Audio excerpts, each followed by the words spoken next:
A melhor forma da gente aprender, a mais eficiente, é errando. Essa sempre funciona. A gente faz, quebra a cara e aprende. Essa é a mais eficiente. Só tem um problema. Primeiro, aliás, ela é eficiente porque ela dói. Mas, segundo lugar, a gente só consegue aprender com o que a gente vive. Tem uma segunda forma da gente aprender. Com o resto da humanidade. Como é que você aprende com o resto da humanidade? Lendo Feito um Desgraçado, para começo de conversa. Se é uma outra coisa que... Isso a faculdade me treinou bem, e que é extremamente útil. E quando eu falo ler Feito um Desgraçado, eu vou mais longe. De preferência, leiam dos assuntos mais diversos possíveis. Não se limitem às áreas de atuação de vocês. Isso já era verdade, já é verdade, opinião pessoal, posso estar enganado, mas eu acho que vai ser cada vez mais verdade pelo seguinte. Está tendo falando de mudança. Quando eu vim para... Eu fiz FEA de 89 a 92. Eu usei um computador única e exclusivamente para fazer minha monografia. Até aquilo, eu não usei um computador. Alguém aqui lembra de como era a vida sem computador? Celular? Isso nem existia. Aplicativo? Esquece.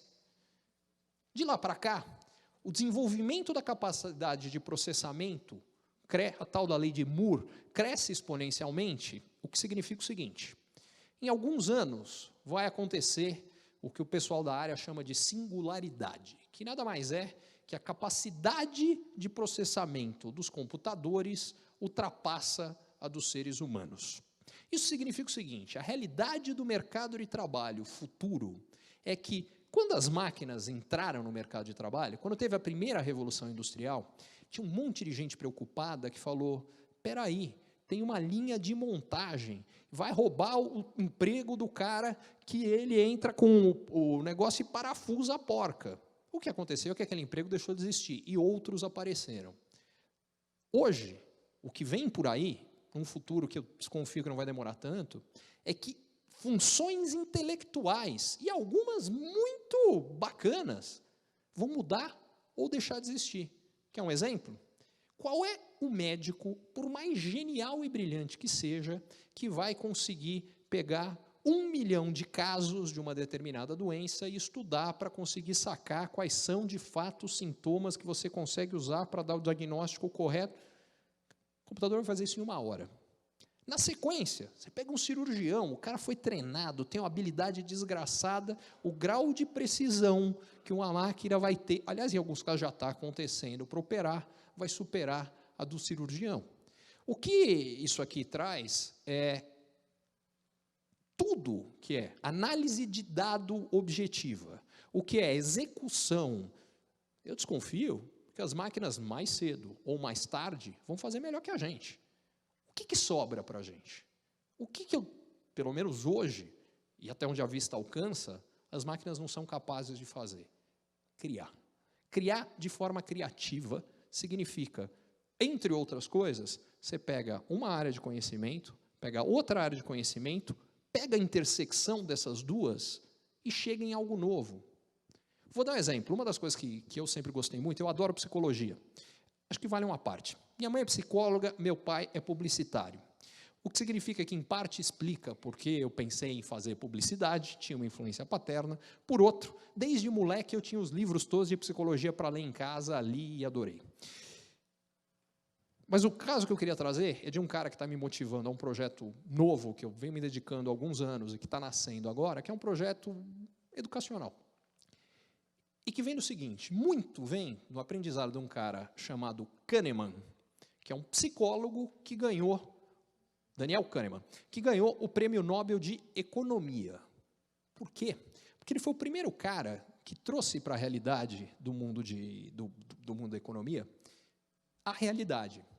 As teorias econômicas são baseadas num negócio chamado homus economicus, que é um cara que sempre consegue tomar a decisão perfeita, sabe o que tem que ser feito, executa com perfeição, sabe o que quer, não tem dúvida. Se você der as informações, e outra hipótese é que todas as informações estão acessíveis, ele faz tudo certo.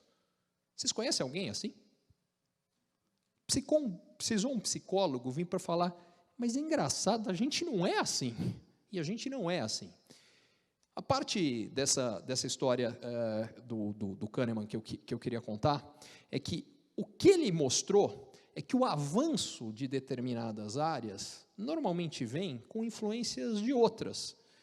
Isso acontece com quase tudo. Por isso que eu falava, leiam muito. Não é só ler. Experimentem coisas diferentes, viajem, sejam... Acho que essa é uma outra história que vale contar. Eu morei 2 vezes fora do Brasil. A primeira vez, eu fui fazer uma pós-graduação na França, trabalhei algum tempo lá, retornei ao Brasil, isso foi em 93, 94, e eu saí de novo em 2001, que foi quando eu fui para os Estados Unidos, e fiquei lá até o final de 2008.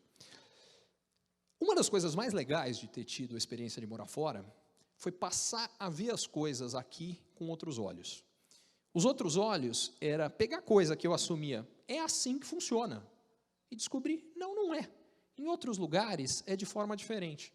Às vezes melhor, às vezes pior. E, diga-se de passagem, melhor e melhor sob a minha ótica. Não quer dizer que a minha ótica está certa, mas eu considero melhor ou pior, mas diferente. A gente para de aceitar o status quo como algo que, é assim mesmo.